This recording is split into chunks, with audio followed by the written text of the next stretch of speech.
नमस्कार। यो हो समाचारमा स्वागत छ। म वसुधा केसी। म रन्जु अधिकारी। सुरु गरौँ अहिलेसम्मका प्रमुख समाचारबाट।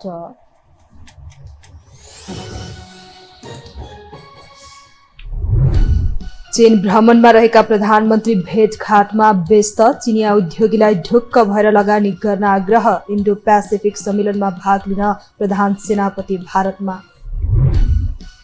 सरकार मिल्काउनु पर्ने अवस्था आएको एमाले अध्यक्ष ओलीको टिप्पणी। कांग्रेस बैठकमा पनि विकल्प खोज्नुपर्ने आवाज बलियो बन्दै देउवाको मौनता कायमै। कार्यसूचीमै नभएको विषयमा आफूलाई बोलाएपछि गृहमन्त्रीको असन्तुष्टि। सुन प्रकरणमा सांसदले मागे जवाब। अख्तियार विधेयकमा कानून मन्त्रीकी असन्तुष्टि। सिख नेता निजरको हत्या प्रकरणमा चीन र अमेरिकाको चासो। भारतलाई साथ दिन नसकेको अमेरिकी प्रतिक्रिया। साथ खोज्दै क्यानेडियन प्रधानमन्त्री चीनमा। र एसियाडमा सहभागी हुने नेपाली क्रिकेट टोलीको विदाई। आजै चीन प्रस्थान गर्ने राज्यले घोषणा गरेको पुरस्कार ढिलै भए पनि पाउनेमा खेलाडी आशावादी।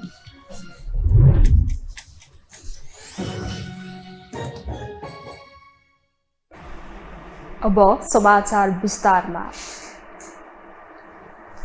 प्रधानमन्त्री पुष्पकमल दाहाल प्रचण्डले नेपाल चिनिया लगानीकर्ताहरूका लागि अवसरको भूमि रहेको बताउनु भएको छ। प्रधानमन्त्री प्रचण्डले आज बेजिङमा सम्बोधन गर्दै नेपाल व्यवसाय वृद्धि गर्न जनसांख्यिक लाभका साथै युवाहरूको बहुमूल्यता रहेको बताउनु भएको हो। उहाँले नेपाल उद्योग वाणिज्य महासंघ र China council for promotion of international trade CCPIT ले आयोजना गरेको नेपाल चाइना बिजनेस समिटमा नेपाल लगानीको वातावरण उपयुक्त रहेको बताउनु भएको हो। कार्यक्रममा प्रधानमन्त्री प्रचण्डले जलस्रोत, हाइड्रो पावर उत्पादनको क्षमता, कृषिको क्षेत्र, फैलिरहेको पर्यटन उद्योग र सूचना प्रविधिको क्षेत्रमा लगानी गरी ठूलो नाफा कमाउन सकिने बताउनु भएको छ। प्रधानमन्त्रीको रूपमा आफ्नो तेस्रो भ्रमण भएको भन्दै चीन आउँदा विभिन्न क्षेत्रको विकास देखेर आफू चकित परेको बताउनु भयो। यसैबीच कार्यक्रममा CNI र CCPIT बीच दुई देशमा लगानी तथा द्विपक्षीय सहकारी प्रवर्धन गर्न नेपाल चाइना बिजनेस काउन्सिल स्थापना गर्ने समझदारी भएको छ। समझदारी पत्रमा CNI का अध्यक्ष राजेश कुमार अग्रवाल र CCPIT का उपाध्यक्ष चाङ साओ गाङले हस्ताक्षर गर्नु भएको छ। नेपाल र चीनबीच लामो मैत्रीपूर्ण सम्बन्ध छ। उच्च स्तरीय भ्रमणहरूले सम्बन्धलाई थप प्रगाढ बनाउन भूमिका खेलिरहेको छ। निरन्तरको भ्रमणहरूले दुई देश बीचको सम्बन्धका आयामहरूलाई फराकिलो बनाउँदै लगेको छ।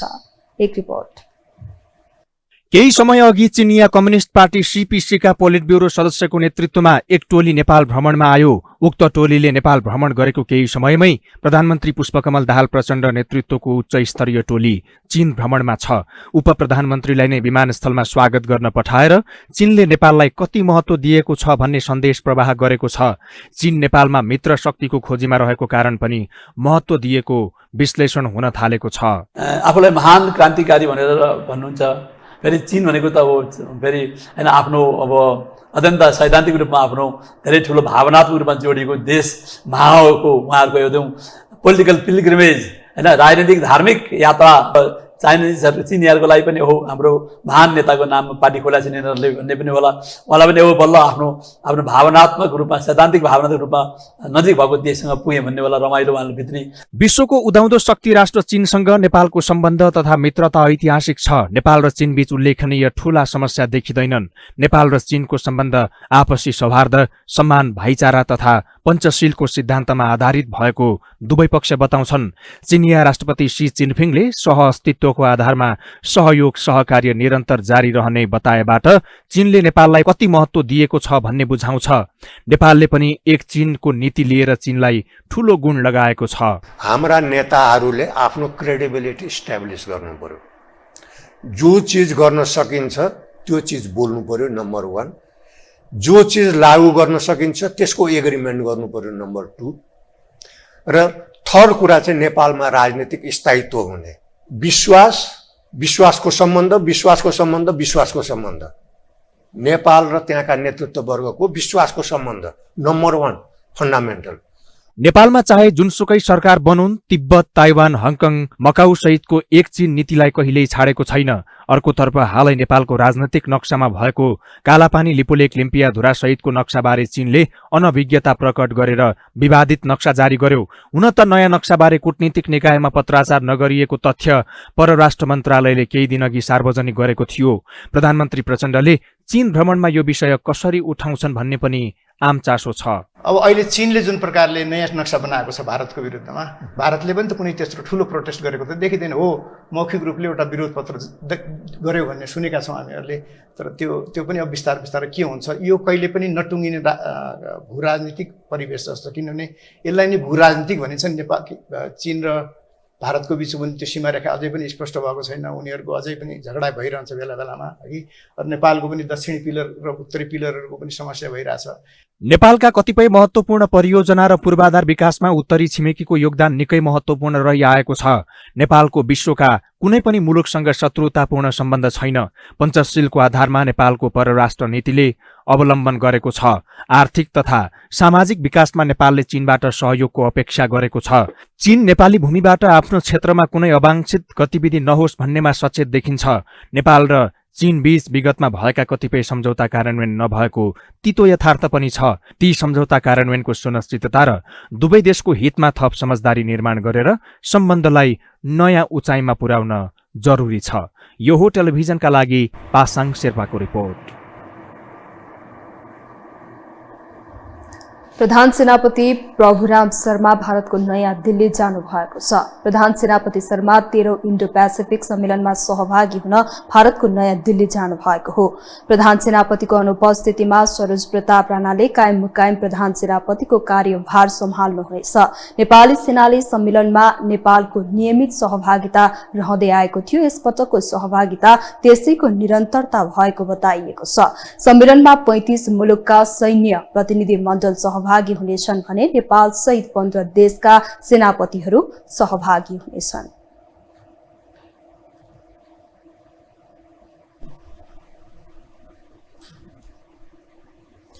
अब बाँकी समाचार।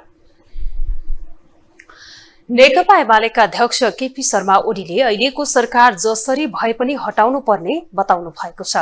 आज ओखलढुङ्गामा आयोजित एक कार्यक्रमलाई सम्बोधन गर्दै अध्यक्ष ओलीले 9 महिनामा सरकारले एउटा सिनको पनि नभाँचेको भन्दै सरकार जसरी भए पनि हटाउनु पर्ने बताउनु भएको हो। उहाँले सरकारले नै भ्रष्टाचार, कुशासन र हिंसालाई प्रोत्साहन गरिरहेको आरोप समेत लगाउनु भयो। यो अहिलेको सरकार, यो सरकार अब बसिरहनुहुन्छ तपाईहरु भन्नुस् त,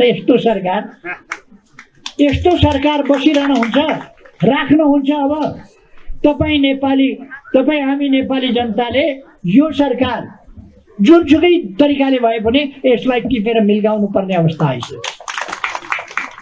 यति नलायक जनता हेर्दैन, सुनतिर हेर्छ। अध्यक्ष ओलीले सुन तस्करी रोक्न एमालेले संसदबाट माग गरे पनि त्यसबेला संसद अवरोध गरेर कानून बनाउन नदिएको भन्ने हल्ला चलाएको उहाँको भनाइ थियो।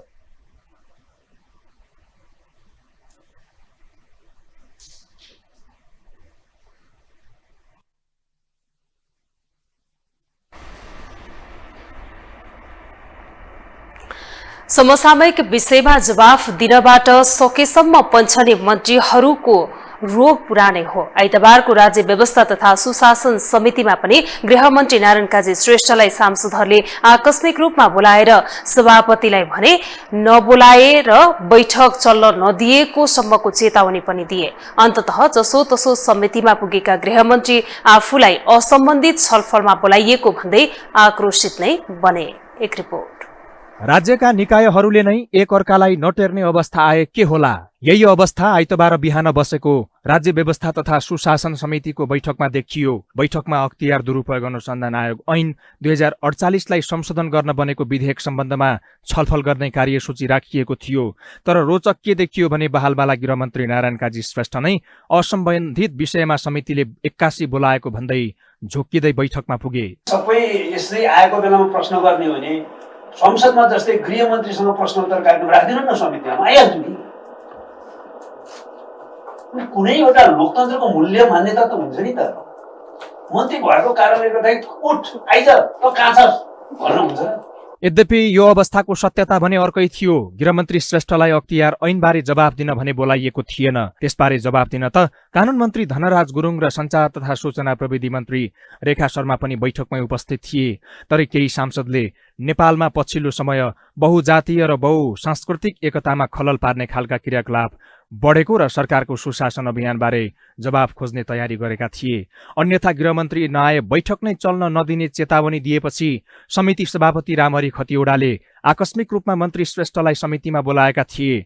सभापतिको ताकेता नकार्न नसकेका श्रेष्ठ जसोतसो समितिमा पुगे। त्यस क्रममा सुरुमा बहालबाला गृहमन्त्री श्रेष्ठ र निवर्तमान गृहमन्त्री रवि लामिछाने एकअर्काको तारिफमा रमाए। जुन ढङ्गले अनुसन्धान भयो म नै हो गृहमन्त्रीज्यूलाई सरकारलाई स्रोतबाट सरकारले राम्रो काम गरेको छ हामी शङ्काको लाभ दिन्छौँ, ठिक छ स्याबास गर्दै जानु होला, हामी हेर्छौँ, तर जरोसम्म पुग्नु होला भनेर भनेको म नै हो, मेरो पार्टी नै हो। र म अहिले यहाँ आएर चाहिँ अलमल्लिए मैले गृहमन्त्रीज्यूलाई भन्नै पर्छ। किन भन्नुपर्छ भने मैले असाध्यै आशा र अपेक्षा गरेको नेताको रूपमा मैले तपाईँलाई हेरेको छु र म त्यो सम्मान जीवनभर राख्न चाहन्छु। मान्यज्यूले विशेषतः राष्ट्रिय स्वतन्त्र पार्टीको दलको नेता मान्यज्यूले व्यक्तिगत रूपमा पनि गृहमन्त्रीप्रति जो सद्भाव प्रकट गर्नुभएको छ, संसदमा पनि यहाँ पनि म हार्दिक धन्यवाद उहाँलाई दिन चाहन्छु र उहाँलाई यो पनि सुनिश्चित गराउन चाहन्छु कि तपाईँले जे अपेक्षा जीवनभर म गर्न चाहन्छु भन्नुभएको छ त्यसमा म विचलित हुने छैन।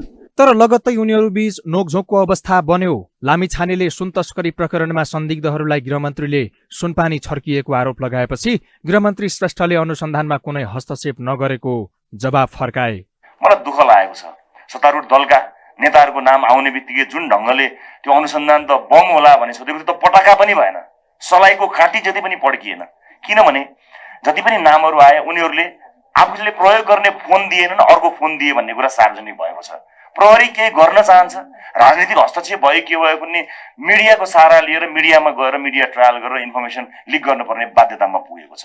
त्यो कन्फिडेन्ट गृहमन्त्रीज्यूले प्रहरीलाई दिन नसक्नु भएको हो कि अथवा पार्टीभित्रको दबाब तपाईँले थेक्न नसक्नु भएको हो? केआइबी बा कुनै पनि प्रहरी संरचनालाई संयन्त्रलाई अनुसन्धान गर्ने कुरामा कुनै हस्तक्षेप गरिँदैन, बरु तथ्य प्रमाणको आधारमा अनुसन्धानलाई व्यवस्थित ढङ्गले निष्कर्षमा पुग्ने अगाडि बढाउँ भनेर हामी कडा निर्देशन दिएका छौँ। त्यसै अनुसार घटनाक्रम अगाडि बढ्छ।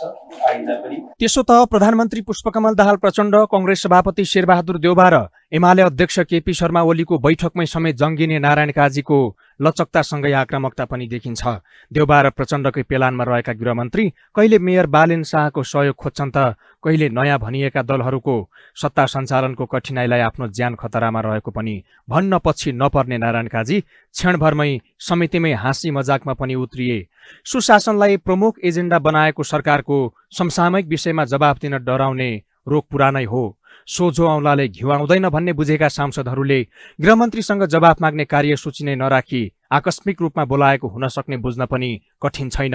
उसै पनि संसदीय समितिले दिएका निर्देशनहरू सरकारले नमान्ने पुरानै रोग छ।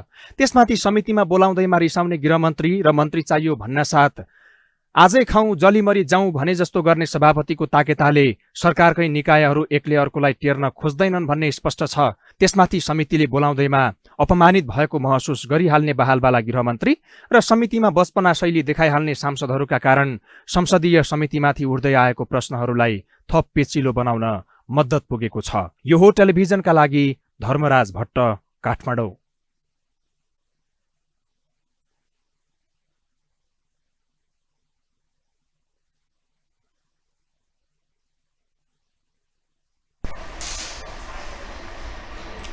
कानून न्याय तथा संसदीय मामिला मन्त्री धनराज गुरुङले अख्तियार दुरुपयोग अनुसन्धान सम्बन्धित विधेयकका केही प्रावधानप्रति असन्तुष्टि व्यक्त गर्नुभएको छ। 5 वर्षभित्र कारबाही नचलाएको मुद्दा अघि नबढाउने भनी उल्लेख गरिएको सो विधेयकको प्रावधानप्रति मन्त्री गुरुङ आफैले असहमति व्यक्त गर्नुभएको हो। आज राज्य व्यवस्था तथा सुशासन समितिको बैठकमा उहाँले नेपाल सरकारले पेश गरेको अख्तियार सम्बन्धी विधेयकको सो बुदामा आफ्नो सुरुदेखि नै ध्यानाकर्षण भएको उल्लेख गर्दै त्यसलाई समृद्ध बनाउन पनि सांसदहरूलाई आग्रह गर्नुभयो। मन्त्री गुरुङले सरकार र सांसदहरू सबै एकाकार भएर मुलुकमा भ्रष्टाचारको अन्त्य गरी सुशासनमा लैजाने काममा प्रतिबद्ध भएर लागि परेको दावी समेत गर्नुभयो। भएको 5 वर्ष भित्र आयोगले कारबाही नचलाएमा सो अवधिपछि त्यस सम्बन्धमा यस ऐन अन्तर्गत कुनै कारबाही चलाइने छैन भनेर गरेको थियो। यसको सैद्धान्तिक छलफल हुँदाखेरि पनि संसदमा यसबारेमा निकै चाहिँ नि राम्रै ढङ्गबाट कुरा उठान भएको छ र हामी कोही पनि यो मुलुकलाई भ्रष्टाचारको दलदलमा फसाइरहन चाहन्नौँ र भ्रष्टाचारको दलदलबाट यो मुलुकलाई मुक्त गर्न चाहन्छौँ हामी सबै। मन्त्री गुरुङले सरकारले संसदमा पेश गरेका विधेयकहरूलाई गहिरिएर अध्ययन गरी त्यसमा भएका कमी कमजोरी हटाउने काम सांसदहरूको भएको पनि स्मरण गराउनुभयो।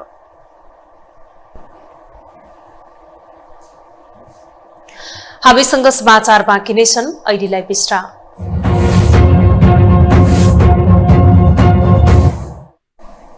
विश्रामपछि स्वागत छ। अब बाँकी समाचार।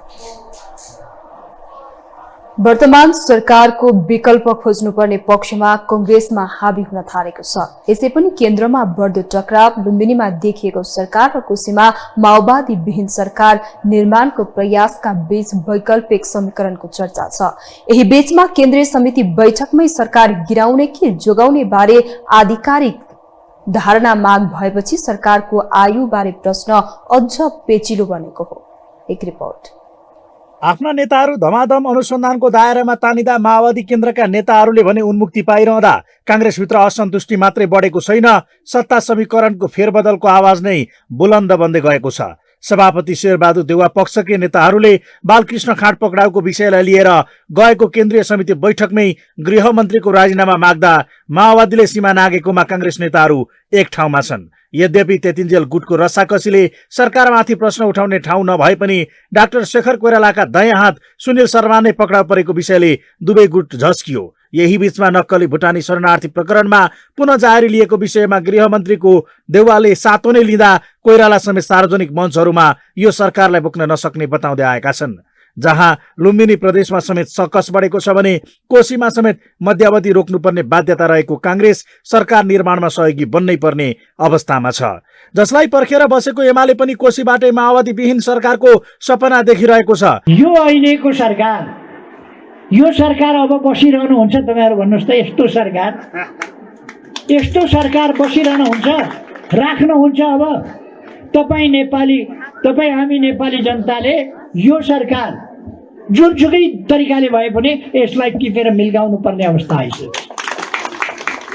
यति नालायक जनता हेर्दैन, सुन्तिर हेर्छ। यही बीचमा शुक्रबारको कांग्रेस केन्द्रीय समिति बैठकमा समेत यो विषय उठेको छ।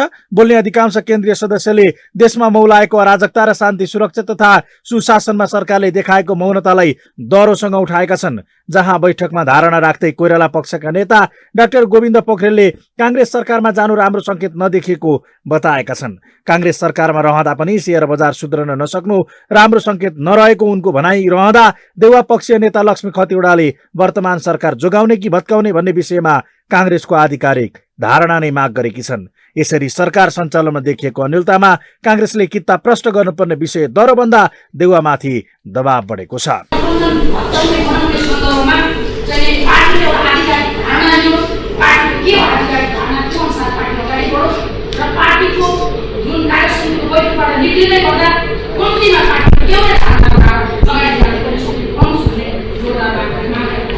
तर माओवादी केन्द्रका नेताहरू भने यही गठबन्धनले निरन्तरता पाउनेमा ढुक्क देखिन्छन्। पार्टीभित्रको गुटको रापताप सत्तामा देखिए पनि सभापति शेरबहादुर देउवा नयाँ समीकरणका लागि तयार नभएको उनीहरूको बुझाइ छ। कांग्रेसभित्रै पनि पालो पर्खिएर प्रधानमन्त्री बन्दा पार्टी महाधिवेशनको समय समेत थप गर्दै त्यसअघि नै स्थानीय तह निर्वाचनमा आफूलाई समेट्ने दाउमा देउवा रहेको एकाथरीको बुझाइ छ, जसले पार्टी र सत्ता दुवैमा आफ्नोलाई स्थापित गराउन सकिने बाटोमा देउवा रहँदा त्यही ब्रेक गर्न कोइराला पक्ष देउवालाई तत्काल नेतृत्व लिन बाध्य बनाउने रणनीतिमा छ।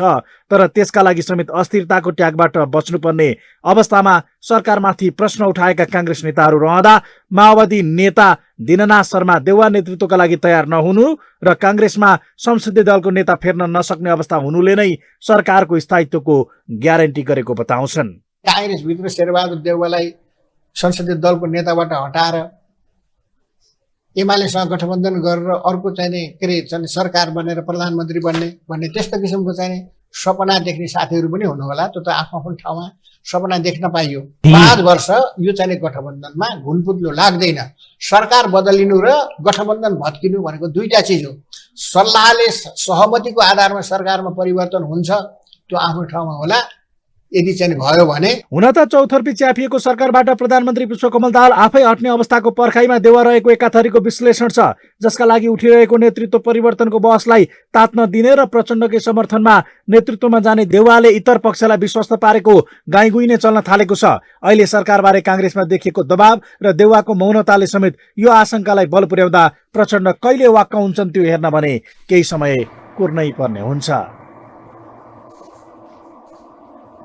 सरकारको चाबी हातमा घुमाएर मग्न भएका सभापति देउवालाई प्रचण्डसँगको किता क्लियर गर्न दबाव परेको छ। सदनदेखि सडकसम्म नै सरकारको तीव्र आलोचनामा खनिएका कांग्रेस नेताहरू प्रचण्डको विदेश भ्रमणको मौका छोप्दै वर्तमान सरकारलाई उठिवास लगाएर आफ्नै नेतृत्वमा सत्ताको बागडोर सम्हाल्ने रणनीति बुन्ने कोसिसमा छन्। एक रिपोर्ट।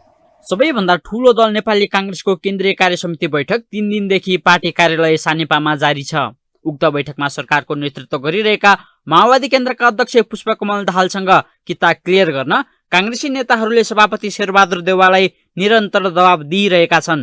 सत्ताको चाबी आफ्नो हातमा लिएर बसेको कांग्रेसभित्र सरकारप्रति तीव्र असन्तुष्टि बढ्दा आधा नेताहरू सरकारको आलोचनामा देखिएका छन्। त्यसो त कांग्रेस नेता डाक्टर शेखर कोइराला, महामन्त्री गगन कुमार थापा लगायत नेताहरू सार्वजनिक कार्यक्रममा भाषण गर्दा अधिकांश समय सरकार र पार्टी नेतृत्वको आलोचनामा नै खर्चिन्छन्। अहिले यो विरोधको दायरा सार्वजनिक चौतारोमा मात्रै सीमित नभएर पार्टी बैठकमै छिरिएको छ।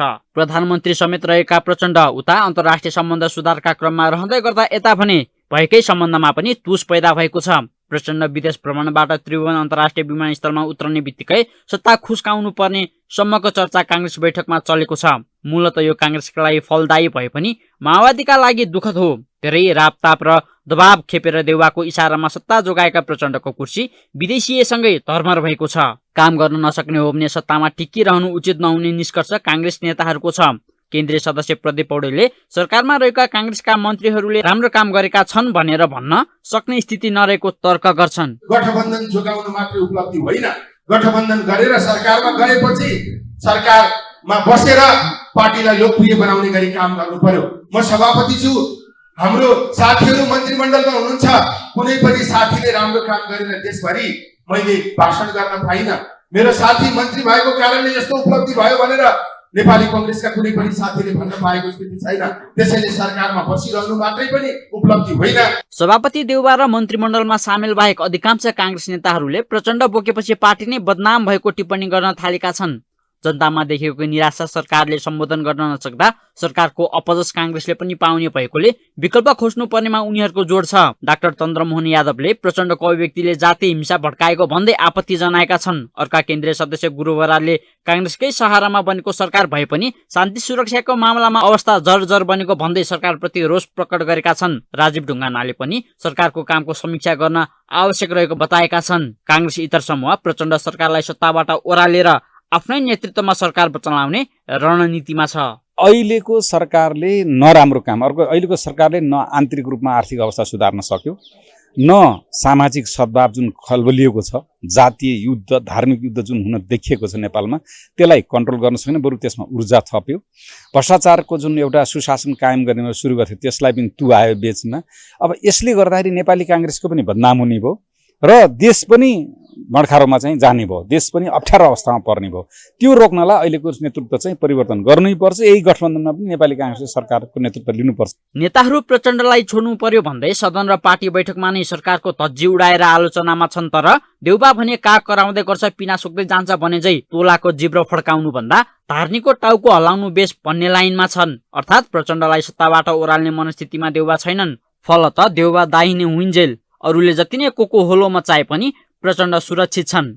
देउबा प्रचण्ड मोहमा लिप्त बन्दा कांग्रेस इतर समूहका नेताहरू छटपट्टिमा छन्। देउबाले चाहे पनि पलभरमा नै सरकारको नेतृत्व आफ्नो हातमा लिन सक्छन्। तर सत्ताको साँचो गोजीभित्र हालेर बसेका देउबाले प्रचण्ड बोक्दा इतर समूहमा सरकारको फेरबदल बहसमा मात्रै सीमित हुने पक्का देखिन्छ।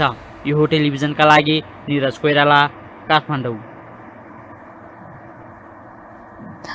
प्रधानमन्त्री पुष्पकमल दाहाल प्रचण्डले विदेशमा रहेका नेपालीहरूलाई मतदानको व्यवस्था गर्न आश्वासन दिएका छन्। कसैलाई पनि मतदानको अधिकारबाट वञ्चित हुन नदिने प्रचण्डको दाबी छ। कानूनी र व्यवस्थापकीय रूपमा राज्य तयार छ त? एक रिपोर्ट। देश अनुसारको भेष भने जस्तै प्रचण्ड जहाँ गयो सोही अनुसार अभिव्यक्ति दिन्छन्। नेपालमा मात्र होइन, अमेरिका पुग्दा पनि प्रचण्डको उक्त शैली कायमै रह्यो। मानिसको भीड़ देखेपछि उत्तेजित हुँदै आश्वासन दिने प्रचण्डको प्रवृत्ति पुरानै हो। अमेरिकामा नेपाली समुदाय माझ प्रचण्डले विदेशमा रहेका नेपालीले पनि अबको निर्वाचनमा मतदान गर्न पाउने ठोकुवा गरिदिए। जबकि सर्वोच्च अदालतले विदेशमा रहेका नेपालीहरूलाई निर्वाचनमा भाग लिने व्यवस्था मिलाउन निर्देशन जारी गरेको पनि 6 वर्ष बितिसकेको छ। अदालतको आदेश कार्यान्वयन गर्ने ठाउँमा प्रचण्ड छन्। कानूनी र राजनैतिक वातावरण बनाउन खासै भूमिका नखेलेका प्रचण्डले विदेशमा रहेका नेपालीलाई खुशी पार्न भनिदिए अब विदेशबाटै मतदान गर्न सक्ने व्यवस्था हुँदैछ। सत्तामा रहेकादेखि नयाँ राजनैतिक शक्तिहरूले समेत विदेशमा रहेका नेपालीलाई पनि मताधिकार दिनुपर्ने आवाज उठाउँदै आएका छन्। तर बोलीलाई व्यवहारतः कार्यान्वयन गर्नेतर्फ भने दलहरूको गाम्भीर्यता देखिँदैन। देश अनुसारको भेष बदल्न प्रचण्ड सिपालु छन्। विदेशमा रहेका नेपालीको मन जित्त उनले मतदानको व्यवस्था गरिदिने अभिव्यक्ति दिए। हुन त राजनैतिक दलहरूले चुनावी घोषणा पत्रमा पनि यो विषय उठान गर्दै आएका छन्, तर राजनैतिक समझदारी र कानूनी प्रबन्ध हुन सकेको छैन। निर्वाचन आयोगले राजनैतिक सहमति, प्राविधिक र कानूनी सुधारका साथै व्यवस्थापनका विषयमा ध्यान दिनुपर्ने बताएको छ। आयोग कानून निर्माणको चरणमा छ, तर दलहरूबीच सहमति जुटिसकेको छैन। मतदानको स्वच्छता, निष्पक्षता र विश्वसनीयता तुलनात्मक रूपमा चुनौतीपूर्ण रहे पनि राज्यले तदारुकता देखाए विदेशमा रहेका नेपालीलाई मताधिकार दिन असम्भव नरहेको आयोग बताउँछ। कानुनी तरिकाले गरेका कुराहरूमा एउटा विश्वासको वातावरण बनाएको छ नि, त्यसलाई कायमै राख्नको लागि चाहिँ सबैले धेरै मेहनत गर्नुपर्ने, धेरै समझदारी, धेरै सहमति, धेरै एउटा विश्वासको वातावरण चाहिँ मा जोड दिनुपर्ने हुन्छ। त्यसका अतिरिक्त विदेशमा चाहिँ बस्ने नेपालीहरूको तथ्याङ्क लिने, त्यहाँ मतपेटीका कुराहरू, त्यहाँकालाई सुसूचित गर्ने कुराहरूदेखि धेरै कुराहरूमा चाहिँ अब त्यो आर्थिक पक्ष पनि जोडिएको छ, प्राविधिक पक्ष जोडिएको छ। त्यसमा हामी कति सक्षम छौँ छैनौँ, राज्यले कति चाहिँ त्यसलाई स्रोतहरू जुटाउन सक्छ, ती पक्ष पनि विचारिएका छन्। तर बाटो खुलाइएको अवस्था छ। यसमा चाहिँ राज्यको तत्परता, राजनीतिक दलहरूको तत्परता भयो भने यो गर्न नसकिने विषय चाहिँ होइन। विदेशमा रहेकालाई मताधिकार दिँदा दोहोरो नागरिकता लिएका नेपालीलाई के गर्ने भन्ने प्रश्न पनि छ। कतिपय मुलुकले दोहोरो नागरिकताको सुविधा दिएकाले ती मुलुकमा बस्ने नेपालीले आफै घोषणा नगरेसम्म दोहोरो नागरिकता लिएको थाहा समेत हुँदैन। यसले गर्दा पनि विदेशमा रहेका नागरिकलाई मताधिकार दिन कैयौं चुनौती हुने विज्ञहरू औल्याउँछन्। प्रवासी नागरिकलाई मतदान सम्बन्धी अधिकार देश अनुसार फरक फरक रहेको पाइन्छ।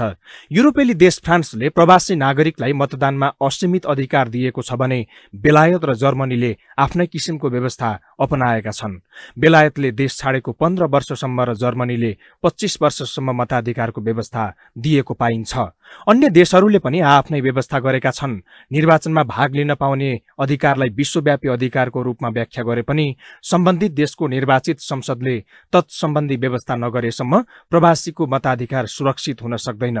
चुनौतीको सामना गर्दै निष्पक्ष निर्वाचन र नागरिकलाई मताधिकारको अधिकार सुनिश्चित गर्नु राज्यको दायित्व हो। देशको कार्यकारी प्रमुखको हिसाबले प्रधानमन्त्रीको भूमिका अझ महत्त्वपूर्ण रहन्छ। यो हो टेलिभिजनका लागि पासाङ शेर्पाको रिपोर्ट।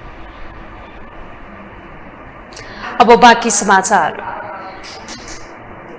एमाले अध्यक्ष तथा पूर्व प्रधानमन्त्री केपी शर्मा ओली अहिले सामाजिक सञ्जालको शक्तिलाई नजिकबाट बुझेर त्यसैमा झुम्न थालेका छन्। सापेक्षित विषय अनुकूल आफूलाई ढाल्न सक्ने ओली अहिले बालबालिकादेखि बुढाबुढीसम्म नजिक भएर रम्न थालेका छन्। उनले यो बीचमा आफ्नो ब्रान्डिङ सुरु गरेका छन्। एक रिपोर्ट। नेकपा एमालेका अध्यक्ष तथा पूर्व प्रधानमन्त्री केपी शर्मा ओलीलाई तपाईँ झट्ट सम्झिनु पर्यो भने कसरी सम्झिनुहुन्छ? विरोधीलाई शब्द बाण हानेर घाल पार्न सक्ने नेता वा राजनीतिका पर्खर पाका खेलाडी। ओलीमाथिको अड्कल वा मूल्याङ्कन यी दुई बुदामा मात्रै सीमित गरियो भने सायद अपुरो हुन्छ। अहिले ओली एमाले अध्यक्ष वा प्रधानमन्त्रीमा मात्रै सीमित नभएर त्यो भन्दा माथि उठेर जनताको सम्मुखमा छन्। नेतृत्वमा रहेर पनि जनतासँग सधैँ घुलमिल हुन सक्ने नेता कोही छन् भने ती केपी ओली नै हुन्।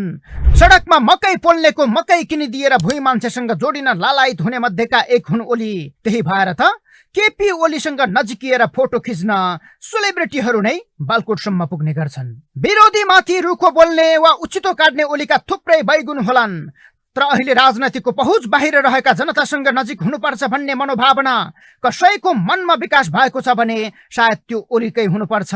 उमेरले 70 कटेका ओली सामाजिक परिवेशलाई नजिकबाट बुझ्न सक्ने सामर्थ्य भएका नेता हुन्। अहिले सरकारको भन्दा सामाजिक सञ्जालको शक्ति बढी भएको ठानेका ओली त्यही सञ्जालको प्रयोग मार्फत आफ्नो उपस्थिति जनतासम्म पुर्याउन भगीरथ प्रयासमा छन्। यही मेसोमा उनले बा ब्रान्डिङ सुरु गरेका छन्। अहिले ओलीले अगाडि बा राखेर बा ब्रान्डिङ थालेका छन्। उनले यो बीचमा बासँग विद्यार्थी लगायतका कार्यक्रम र बा नामक युट्युब च्यानल नै सञ्चालनमा ल्याए।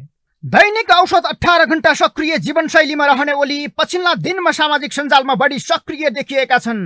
युट्युब च्यानलदेखि Facebook page, Twitter, TikTok, reel, Instagram जस्ता आधिकारिक पेजमा ओली अन्य पार्टीका समकालीन नेताभन्दा नियमित रूपमा बढी सक्रिय छन्। पछिल्लो 1 महिनामा ओलीले निजी पेजबाट औपचारिक प्रकृतिका कार्यक्रमका 4-5 वटा बाहेक राजनैतिक सन्देश राखेका छैनन्। उनका अधिकांश सन्देश बढी रुचाइएर लाइक, कमेन्ट आउन सक्ने सामाजिक र अनौपचारिक गतिविधि र क्रियाकलापतिर लक्षित छन्। सायद ओली राजनीतिमा क्रियाशील थिएनन् भने कलाकारितामा जम्थे होला, तर कलाकारलाई नै मात खुवाउने ओलीका अभिनय अहिले पनि सामाजिक सञ्जालमा बग्रेल्ती भेटिन्छन्। क्यामेरामा कलाकारको शैलीमा अभिनय गर्न सक्ने ओली करेसा बारीमा फर्सीको मुन्टा टिपेकोदेखि असार 15 मा हिलोमा खुट्टा गाड्न पुगेका दृश्यहरू देखाइरहेका छन्। ओलीको अभिनय यतिमा मात्रै सीमित छैन। कहिले पत्नी राधिका शाक्यसँगको माया प्रीति देखाएर ठट्यौली गर्ने उनको बानी पारिवारिक मात्रै नभएर राजनैतिक सन्देशका रूपमा समेत चित्रित छ। देश अनुसारको भेष भने जस्तै आफूलाई विषय अनुकूल ढाल्न सक्ने ओली गीत गाउने, नाच्नेदेखि बाँसुरी र सारङ्गी रेट्न पनि पछि पर्दैनन्। सायद त्यही भएर उनलाई एमाले जन वा शुभेच्छुकले अभिभावक सम्झिएर बा नै मान्छन्। टुडीखेलको सरकारी कार्यक्रम नै ओझेलमा पार्ने गरी एमाले संविधान दिवसको दिन असोज 3 गते सेल्फी विथ नेशनल फ्ल्याग कार्यक्रम आयोजना गर्यो। त्यसको एक दिन अघि ओलीले संविधान दिवसमा नारायण चौरमा भेला हुन मर्निङ वाक ड्रेसअपमा भिडियो सन्देश दिएका थिए। असोज 3 को morning walk, national walk, selfie with national flag, आउनुहोस् नारायण चौरमा 3 गते भेट गरौँ।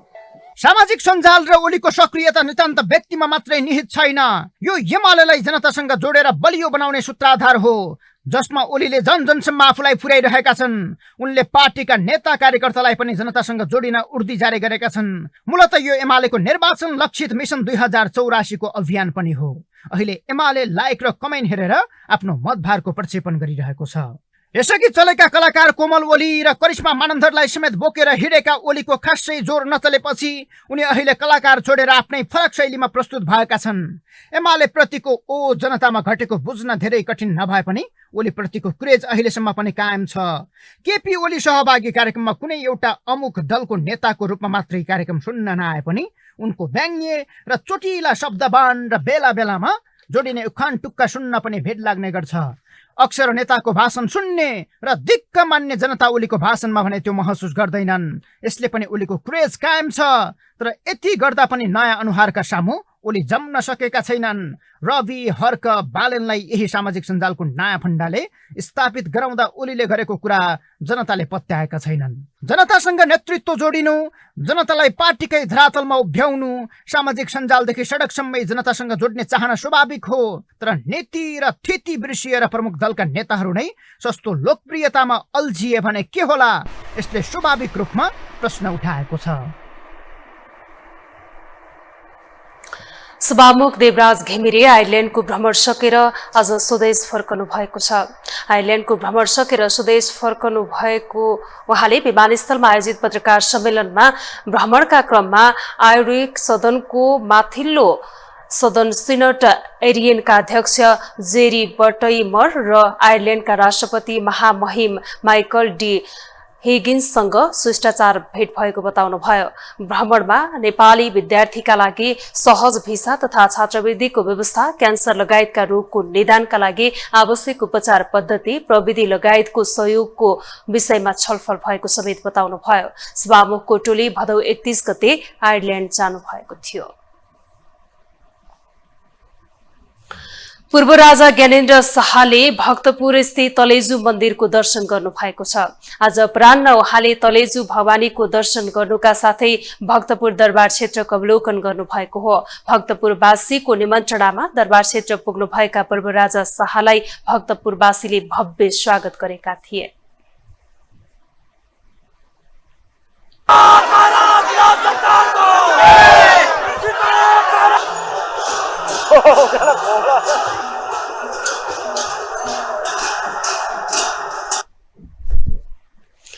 स्थानीयवासीहरूले हाम्रो राजा हाम्रो देश प्राण भन्दा प्यारो छ, राज संस्था जिन्दाबाद, राजा औ देश बचाऊ, जनता औ राजा ल्याऊ जस्ता नारा लगाएर पूर्व राजा शाहको स्वागत र सम्मान गरेका थिए।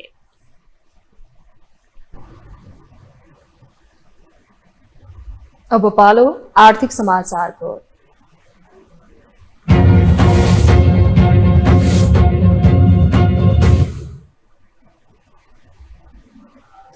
नेपाल राष्ट्र बैंकका गभर्नर महाप्रसाद अधिकारीले बैंकहरूले कर्जा प्रवाह नगरेकाले मुलुक अर्थतन्त्र चलायमान हुन नसकेको भन्न नमिल्ने बताउनु भएको छ। आज त्रिभुवन विश्वविद्यालय केन्द्रीय अर्थशास्त्र विभागले आयोजना गरेको अन्तर्राष्ट्रिय सम्मेलनमा गभर्नर अधिकारीले बैंकहरूको कर्जा प्रवाह मुलुकको जीडीपी भन्दा धेरै हुँदा पनि कर्जा प्रवाह नभएर अर्थतन्त्र चलायमान हुन नसकेको बताउनु भएको हो। उहाँले बैंकहरूले कर्जा प्रवाह नगरेर अर्थतन्त्र चलायमान हुन नसकेको भन्ने कुरा गलत भएको बताउनु भयो। अर्थतन्त्र चलायमान हुँदा मात्रै बैंकहरूले कर्जा दिने उहाँको भनाइ छ। Priority on protecting their independence देखिन्छ। हामी भनौँ न सेन्ट्रल ब्याङ्कहरू आफ्नो पोजिसन लिइरहेको, इन्डिपेन्डेन्सको कुरो गरिरहेको हामी पाउँछौँ। त्यो प्रोटेक्सन के को लागि छ त भन्दा आफ्नो म्यान्डेट चाहिँ खास गरी इन्फ्लेसन अघि हुन त क्वेसन आयो, त्यहाँ इन्फ्लेसनमा सेन्ट्रल ब्याङ्कको रोल कति छ, कति सीमाहरू छन् भन्ने कुरा आफ्नो ठाउँमा छ। त्यही पनि डिमान्ड साइडबाट सृजना हुने चाहिँ प्राइसको सन्दर्भमा चाहिँ धेरै हदसम्म कयौँ सीमाहरू हुँदाहुँदै पनि सेन्ट्रल ब्याङ्कको रोल रहन्छ नै। गभर्नर अधिकारीले राष्ट्र बैंकको गभर्नर र अर्थमन्त्री निरन्तर रूपमा आत्मनिर्भर अर्थतन्त्र बनाउने नीति बनाउन लाग्न आवश्यक रहेको समेत बताउनु भयो। साताको पहिलो दिन आज शेयर बजार दोहोरो अंकले घटेको छ। शेयर बजार परिसूचक नेप्सी आज 19.42 अंकले घटेर 2010.35 बिन्दुमा पुगेको हो। आज लघुवित्त बाहेक अन्य सबै समूहको शेयर उरालो लागेको छ। आज सबैभन्दा धेरै शुभम पावर कम्पनीको शेयर 10% घटेको छ। आज 90,03,000 किता शेयर 2,32,68,00,000 रुपियाँमा कारोबार भएका छन्। सबैभन्दा धेरै माछापुच्छ्रे बैंकको 13,24,00,000 रुपियाँको शेयर किनबेच भएको छ। हामीसँग अन्तर्राष्ट्रिय र खेल समाचार बाँकी नै छन्। अहिलेलाई पुनः विश्राम।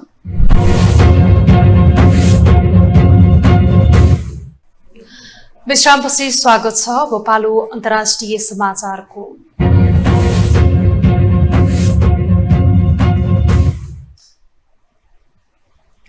सिख नेता निज्जरको हत्या प्रकरणले चिडिएको क्यानाडा र भारतको सम्बन्ध पछिल्लो समय शीतयुद्धमा परिणत भइरहँदा चीन र अमेरिकाले समेत चासो देखाएको छ।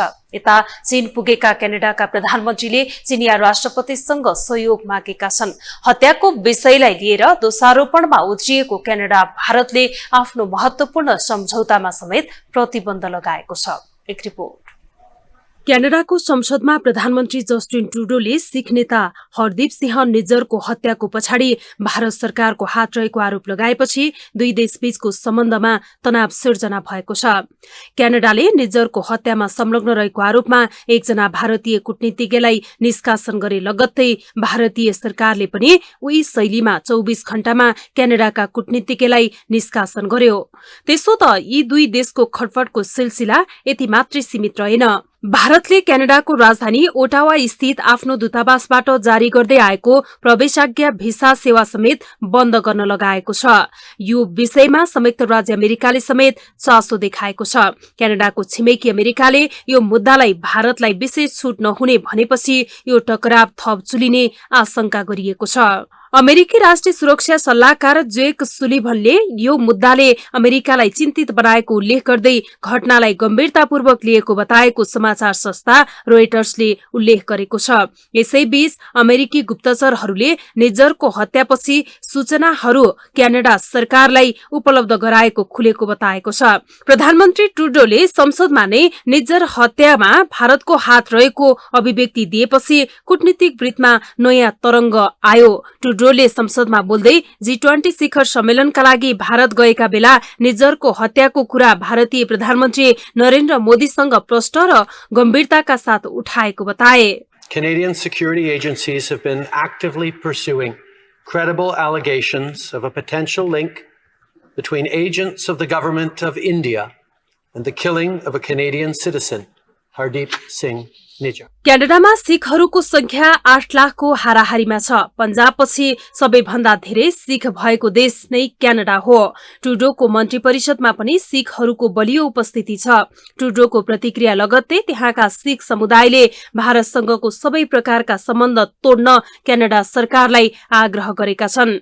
यो विवादले दुई देशबीचको सम्बन्धमा झनै तनाव ल्याएको छ। लामो समयदेखि स्वतन्त्र व्यापार सम्झौतामा हस्ताक्षर गर्न भइरहेको काम यसै कारणले सेप्टेम्बरको सुरुदेखि नै रोकिएको खुलासा भएको छ। केही साता अघि क्यानाडाका उच्च सुरक्षा अधिकारीहरू भारत गएर समकक्षीसँग निज्जरको हत्यामा भारतीय एजेन्टको संलग्नताबारे कुरा गरेका थिए। यता भारतीय अधिकारीहरूले प्रधानमन्त्री ट्रुडोको आरोपलाई खण्डन गरेका छन्। भारतले मंगलबार विज्ञप्ति जारी गर्दै मोदीले ट्रुडोको उक्त दावी पूर्ण रूपमा अस्वीकार गरेको उल्लेख गरिएको छ। भारत सरकारले सन् 2020 मा निज्जरलाई खालिस्तानको आतंकवादी घोषणा गरेको थियो। गत वर्ष उनलाई पक्राउ गर्ने वा सूचना दिनेलाई 10 लाख भारूको पुरस्कार दिने समेत घोषणा गरिएको थियो। निज्जर भारतको एक यस्तो आन्दोलनसँग जोडिएका थिए जसका कारण बहालवाला भारतीय प्रधानमन्त्रीको हत्या भएको थियो। भारतले आतंककारी हमला हुन सक्ने खतराबारे अवगत गराए पनि क्यानाडाले ध्यान नदिएको भनेर आरोप लगायो। यो लगायतका गतिला प्रमाणले क्यानाडाले हत्याको जिम्मा भारतले लिनुपर्ने दोहोर्याउँदै आएको छ। नेता हरदीप निज्जरको हत्या गएको जुन 18 मा भएको थियो। ब्रिटिश कोलम्बिया स्थित एक गुरुद्वारा सिखहरूको धार्मिक स्थलमा 2 जना नकाबधारीले गोली हानेर उनको हत्या गरेका थिए। अब पालो खेल समाचारको।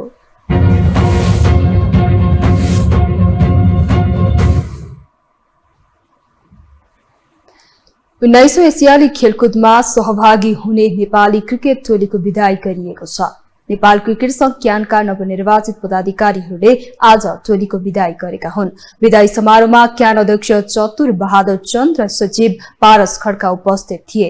क्यानको नयाँ कार्य समिति शनिबार मात्रै चयन भएको थियो। नेपाली टोली आजै हाङजाउ प्रस्थान गर्नेछन्। नेपालले यही असोज 10 गते आफ्नो पहिलो खेल मंगोलियासँग खेल्नेछ। यसैबीच सन्दीप लामिछाने विरुद्धको मुद्दाको सुनवाई अदालतमा स्थगित भएपछि उनी पनि चीन जाने भएका छन्।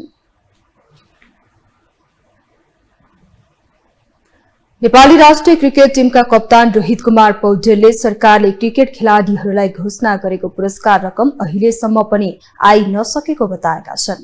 एसियाड गेममा भाग लिन चीन उड्नु अघि आज काठमाडौँमा विदाई कार्यक्रमपछि कप्तान पौडेलले सरकारले घोषणा गरेको रकम बारम्बार भनिसकिएको र आउँछ भन्नेमा आशावादी रहेको बताएका हुन्। उनले एसियाड गेमका लागि नेपाली क्रिकेट टोलीले राम्रो तयारी गरिरहेको समेत बताएका छन्।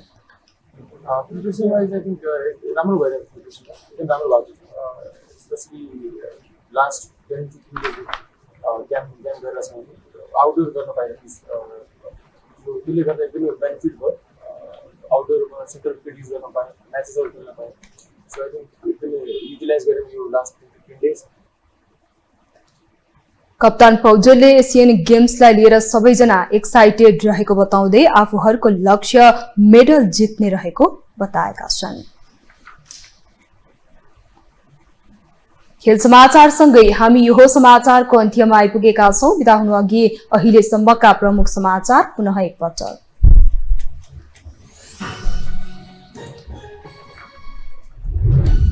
चीन भ्रमणमा रहेका प्रधानमन्त्री भेटघाटमा व्यस्त। चिनिया उद्योगीलाई ढुक्क भएर लगानी गर्न आग्रह। इन्डो पेसिफिक सम्मेलनमा भाग लिन प्रधान सेनापति भारतमा। सरकार मिल्काउनु पर्ने अवस्था आएको एमाले अध्यक्ष ओलीको टिप्पणी। कांग्रेस बैठकमा पनि विकल्प खोज्नुपर्ने आवाज बलियो बन्दै देउवाको मौनता कायमै। कार्यसूचीमै नभएको विषयमा आफूलाई बोलाएपछि गृहमन्त्रीको असन्तुष्टि। सुन प्रकरणमा सांसदले मागे जवाफ। अख्तियार विधेयकमा कानून मन्त्रीकै असन्तुष्टि। सिख नेता निज्जरको हत्या प्रकरणमा चीन र अमेरिकाको चासो। भारतलाई साथ दिन नसकेको अमेरिकाको प्रतिक्रिया। साथ खोज्दै क्यानेडियन प्रधानमन्त्री चीनमा। रसियाडमा सहभागी हुने नेपाली क्रिकेट टोलीको विदाई। आजै चीन प्रस्थान गर्ने राज्यले घोषणा गरेको पुरस्कार ढिलै भए पनि पाउनेमा खेलाडी आशावादी।